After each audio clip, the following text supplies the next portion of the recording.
Hello lovelies, how are we today? I'm Summer. This is All Day Mystery. If you've been here before, welcome back. If you're new, welcome. I'm glad to have you. I like to do a little thing called true crime, mystery, a lot of mystery sometimes. Just depends on the week. I like to do every other week right now just because of my busy schedule. This week, I actually had a chance to get my hair done by one of the girls at school. I love it. She did amazing. What do you guys think? Does it look okay? I think it looks fantastic. How's your guys' week been going? How's it been going? All right. So if you get into true crime, if you get into mystery, please sit down, take a moment, maybe grab your favorite drink, some coffee, some tea, grab your favorite emotional support snack. Let's do this. You guys know I'm from San Diego, California. My brother still lives in Laguna Hills, and my entire family lives in San Diego still. My pet peeve is opening this app and people are like, "Good morning, girlies," and they're like this on their coffee cup, and they're like, you guys, I got this drink. Let me start by saying how my heart goes out to the people dealing with this case. I want to talk about this because of how much of a struggle it seems to be to get protection from another person without something bad happening, like murder happening. At that point, it's beyond too late. I myself, I have had to deal with some questionable things with exes.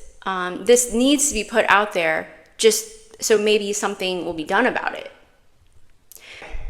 Imagine hopping on TikTok, probably like a normal day, like anybody else, seeing someone joking about a future documentary, Netflix documentary. You know, the trend that's going on right now. And then just a couple of weeks later, realizing it wasn't really a joke at all.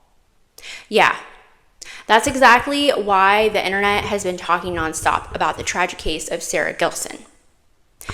Sara was a hairstylist, a mom, and a TikTok creator from Oklahoma. Like a lot of us, she posted funny videos and little snippets of everyday life. But then she posted this video that stopped everyone in their tracks. She joined one of those viral TikTok trends where people pretend Netflix is making a documentary about them.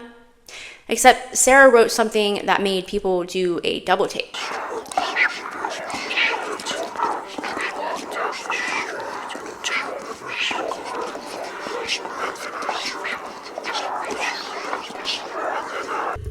She said she was preparing for when Netflix drops a documentary about my soon-to-be ex-husband, adding that she had just found out he was a pedophile. Then she captioned it, "I wish I was joking." Now, if you're scrolling TikTok, and you probably thought, if you are scrolling TikTok, you thought, whoa, that's oddly specific. Unfortunately, people would later revisit that video of hers after an unimaginable tragedy. I know I did, and I looked at her exes also, and some of the stuff that he posted, it may have been funny at one point in time, but now it's just creepy, and I feel for Sara and her loved ones. And before anyone says she shouldn't have put that situation on the internet or on her social media, I understand what you're saying. I do. But I also feel like you should be able to put what you want on the internet, on your social medias, without losing your life. I mean, don't you think so too? Sources confirm your vibe was weird, and yes, everyone felt it. According to the court records, Sara had filed for a protective order against her estranged husband. She feared for her safety and said he had threatened suicide. And with my experience with that part, he was probably trying to keep her for himself.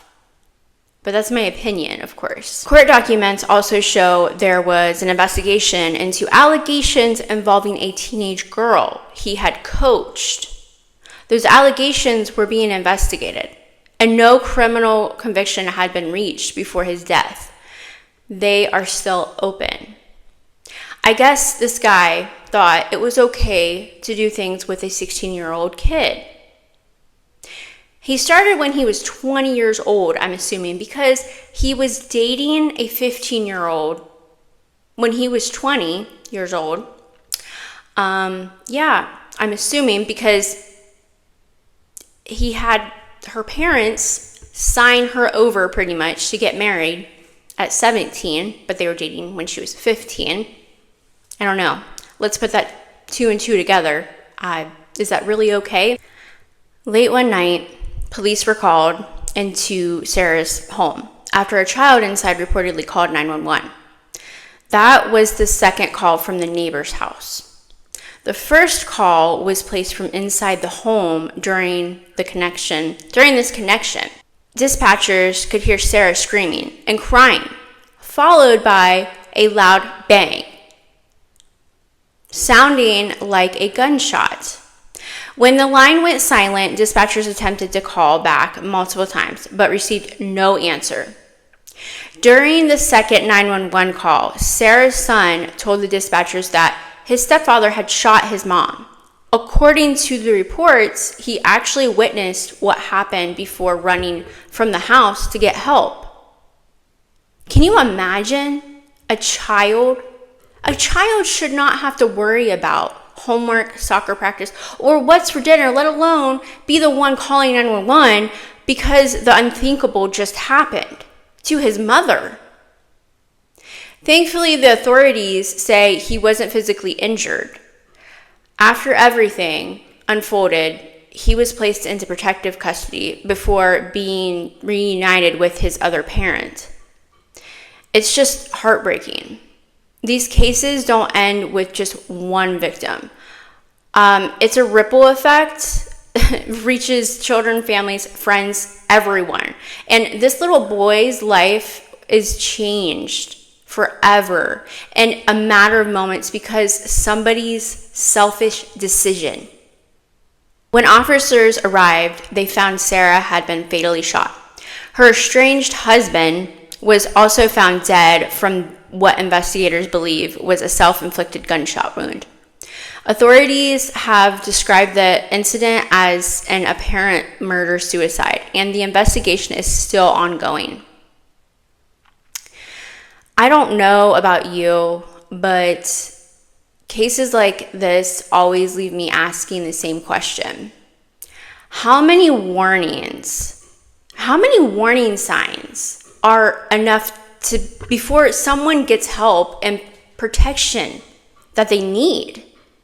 Because from what's been publicly reported, they were protective orders. There were allegations under investigation. There were people raising concerns. One of the other coaches seen what this guy was doing, her ex-husband. He's seen him with this 16-year-old girl that the investigation was going on. And yet, a family is still grieving. It truly makes me feel like protective orders is just a piece of paper that says you're protected, but are you really protected? What does it do? Sarah's story has resonated with so many people because she wasn't just another headline. She was someone's mom, someone's friend, someone who seemed helpful about starting over. Her final social media post showed someone looking forward to the future. It's just incredibly sad, and I really feel for this case. This case really hits me. I don't know about you guys, but it really hits me, and I really feel for the family. I really feel for her. She had a whole life ahead of her. Her family had a whole life ahead of them. My heart goes out to Sarah's loved ones, especially her children, who are now facing an unimaginable loss. As always, this is an active investigation, so if new official information is released, I'll be sure to update you. I would love to hear your thoughts about this. I know I this case really hit me, and I know I just had to take a break a second ago. But please let me know in the comments how you feel about it. Please remember to keep the discussion respectful towards everyone affected. And if anyone knows of any other stories they want me to go over, please do let me know. I'm up for it. I really am. I really appreciate you being here. I really like to put these stories out there for other people. Other people may have the same situations happening to them right now, and maybe they need to be known that what they're going through isn't normal. Having a toxic relationship and having a normal relationship, a loving relationship, is way different. Maybe some people don't realize what that is, and they need to be let known this. I feel like a lot of people have went through this. I know I have. Maybe that's why it hits me a little bit harder than I thought. I really do feel for this case. But yeah, as always, please do let me know what you think. Please like, subscribe.